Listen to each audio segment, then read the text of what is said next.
Hey guys, so I ended up spending the $5 on Coggle because I felt that when I was looking at all the different ways that hormonal and metabolic regulation could be altered, it would be worth spending the money to have all the arrows connect appropriately to the 6 different clinical models. And as it turns out, it's still a bit of a mess. Right here in this odd area, I struggled a bit to figure out what was going on with arrows, but that's okay.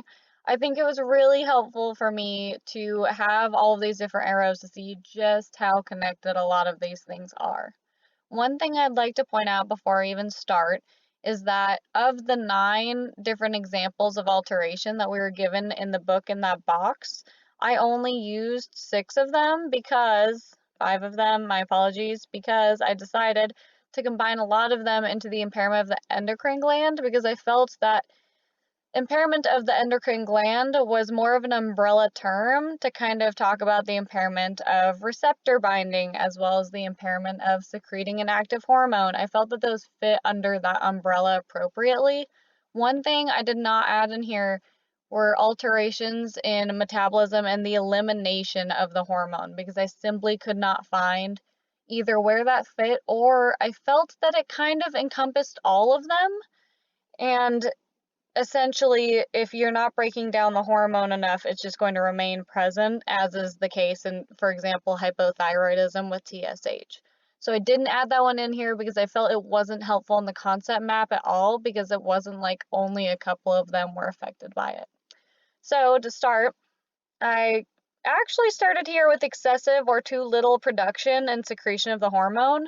I went to the left here to signify I was doing too little hormone produced and secreted in diabetes insipidus. I have a clinical manifestation section, a diagnostic criteria section, and treatment section for each of these clinical models.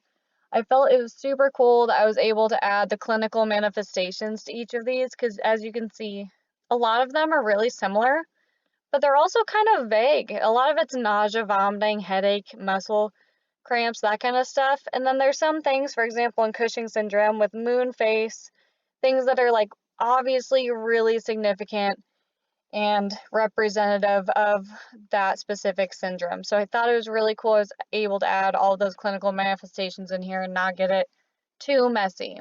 I went to the right here, the syndrome of inappropriate antidiuretic hormone, and so that was the SIADH in here with the clinical manifestations, diagnostic criteria, etc. All 3 of these have to do with excessive or too little production secretion of hormone. One thing I got a little confused on was the difference between impairment of the hypothalamic pituitary axis and then impairment of the production secretion of hormone, because for me it was difficult to differentiate. Are we talking about the hypothalamic pituitary axis or are we talking about the gland that it's affecting? So they kind of go to a lot of different clinical manifestations, for example, hyperthyroidism and hypothyroidism. I have impairment of the hypothalamic pituitary axis for both hyper and hypothyroidism because I felt it was appropriate in the fact that there are times in which hypothyroidism can be caused by impairment of the hypothalamic pituitary axis, but it can also be caused by impairment of the thyroid gland itself. And so that's where all of these are coming from here.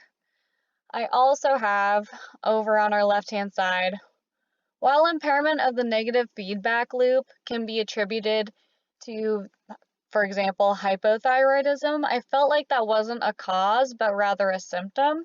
So I have this only one leading toward Addison disease. I felt that Addison disease was most representative of impairment of the negative feedback loop, hence why there's only one going toward Addison disease. It was very helpful too because Addison disease was something I did not understand basically at all prior to coming into this class. And being able to look at the different clinical manifestations and realize that if I saw a patient with any of these things, I would have no idea what they had because these are all so vague that they could come from practically anything. I mean, the nausea and vomiting, the differences in electrolytes could have been caused by anything. So I felt it was very cool to see the different diagnostic criteria associated with Addison disease because this model here helped me so much more in understanding that.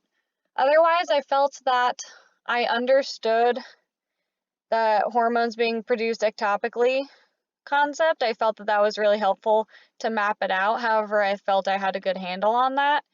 And otherwise, besides it looking messy, I felt that this concept map was absolutely vital to me understanding this chapter.